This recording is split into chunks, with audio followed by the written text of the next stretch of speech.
So now we're going to build some of our own functions. We sort of saw a little bit of that syntax at the very beginning. We're going to explore using the def keyword and some of the choices that we get to make. And so the essence of this, I'll say this probably 20 times.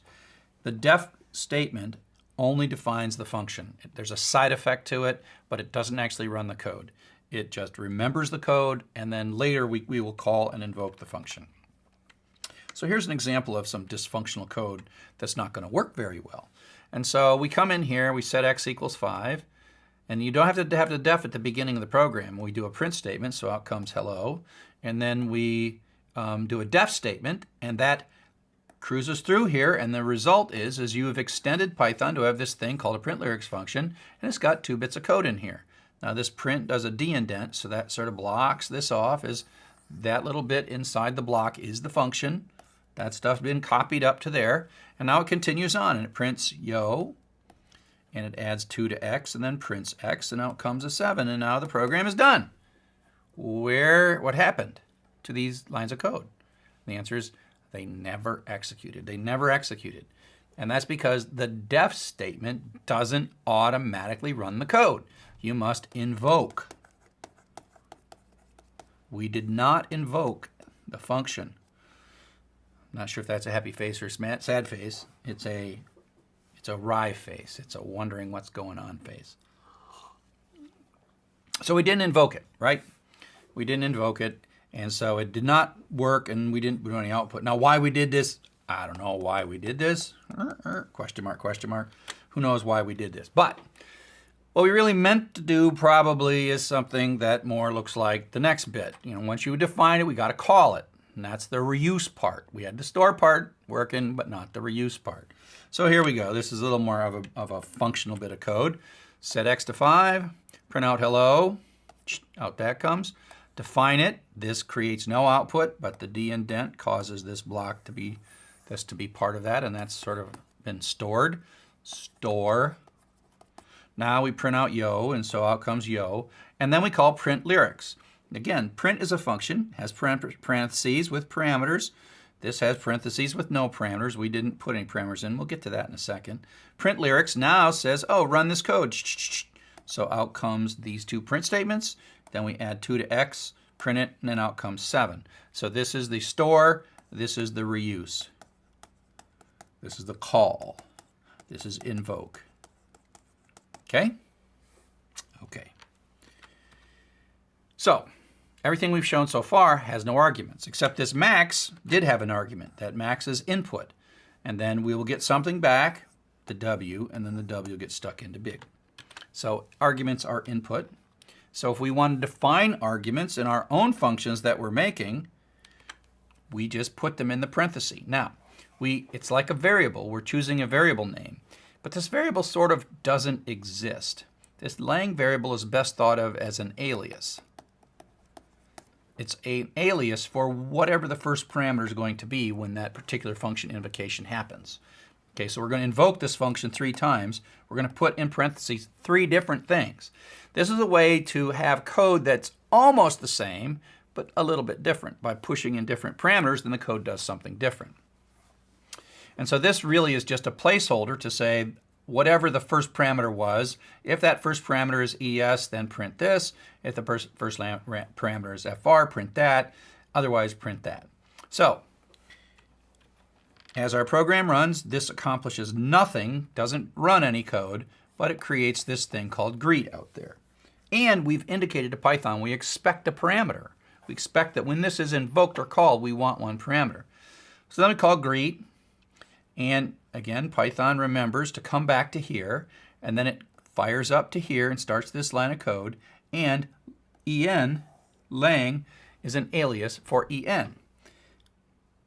So it's like lang is not es, lang is not fr, so this code runs, out comes hello, and then we're done. And it says go back to where you remembered you were supposed to pick up next, which is here. Okay, so it says pick up next. Then it goes on to the next statement. Here, greet. So it's going to run this function again. Remember where to come back to, which is right here. Jump up to here, and then make ES this time be what lang means. And so now lang is ES, so this is true. We run that code, we come out, and we print out hola, and then we go back to where we remembered before. Then we continue on. Come to this code. Okay, so now we're in this code. It's time to run greet again. So we jump up to here, and then this time FR is lang, and so it runs here. That's false. This is true, so it prints that out, prints out bonjour. Then it comes and it remembers, oh, forgot to remember where to come back to, continues on. Okay, so you see the whole pattern there. A lot of different pretty colors there, but you get the idea that it gets run a couple of times, and lang is the alias for whatever the first parameter happens to be. And that's the best way to think about it. Whatever the first parameter is, I will use lang within here. I'll use lang to refer to the first parameter. You might name this thing, don't do this, but you could name it P1, P1, P1. So the parameter 1. No, Python wouldn't care, but it's really just the first parameter. Lang itself is not really a variable in that there is no piece of memory that lang belongs in. It really sort of is an alias of something else. Okay? Okay. Now, when we're looking at like the float statement or the input statement, we see things like, input, parenthesis, blah, blah, blah, parenthesis equals x, right? And so we're going to assign something. The question is, what is this residual value that comes back?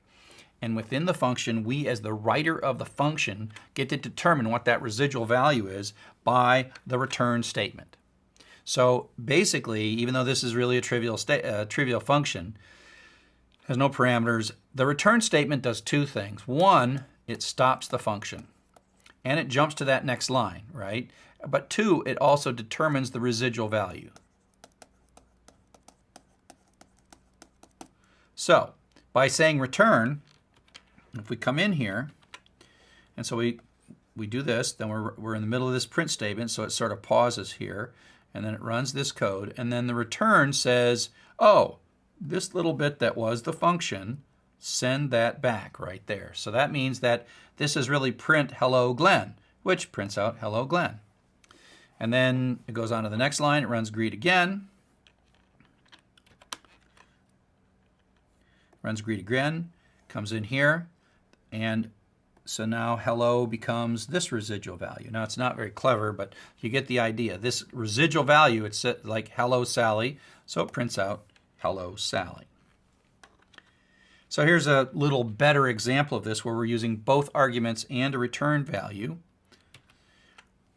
So again, this just remembers it. We're going to say greet and en, so en is lang. Greet is going to run, and then runs this. Here now we've returned hello. So this hello becomes this. So hello is the residual value of the function evaluation, and so out comes hello Glenn. So now we do this, greet ES, so we're going to call this code, and ES is going to come in as lang, and in this case it's going to run this and return hola. So hola is going to then become, this replaces, and that says hola Sally. And so now we're going to do it again, greet FR, greet comes up here, we're passing in FR as the language, false, true, and then return. Return doesn't come out here, return is done, that's it, you're done at that point, and you also have specified the residual value of this little bit, and that's bonjour Michael. By the way, Glenn, Sally, and Michael are real people. I always just use names of real people that are actual people I know. Okay, so now what we're going to do is going to take a look again at that max function, but we're going to understand how the return works. This is really more about the return. So if we take a look at max, right, this is so we're going to evaluate the right-hand side of this so we have something to send into big. So max hello world says take this parameter and send it into max. Here's the max function, right? And so hello world comes into max as some parameter. We don't know what it's named inside max. We really don't care. But it's going to do something, read some stuff, check to see if it's a string or something, and then it's going to loop through a bunch of stuff and figure out what the largest thing is and figure this out, read through, pick the W as the largest one, and then it's going to execute a return statement because it has to pass back the W to us, right? So to communicate out of the function back to the real world, here's our real world here, it says return W. Now it's probably a variable, but you get the idea. It has to run a return statement, and that's the end of execution. It doesn't continue. It doesn't even run a single statement after return. But then it sends back to us to replace in this function, in that original statement, the W then becomes the residual value. And then the W is what goes into big. Now after a while you won't need to look at all of this syntax in such detail. I just want you to be able to know every single character and what they mean and slow this down into slow motion, because after a while you'll just type this stuff and you won't even think about it, but you need to be able to slow it down to sort of slow motion if you need to.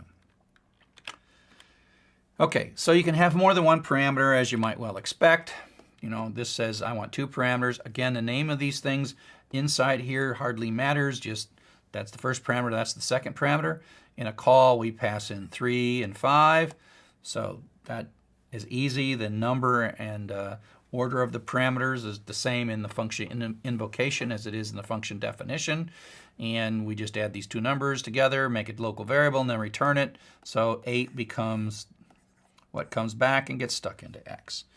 So more than one parameter, more than one argument, no problem. The names of the parameters inside the functions, no big deal.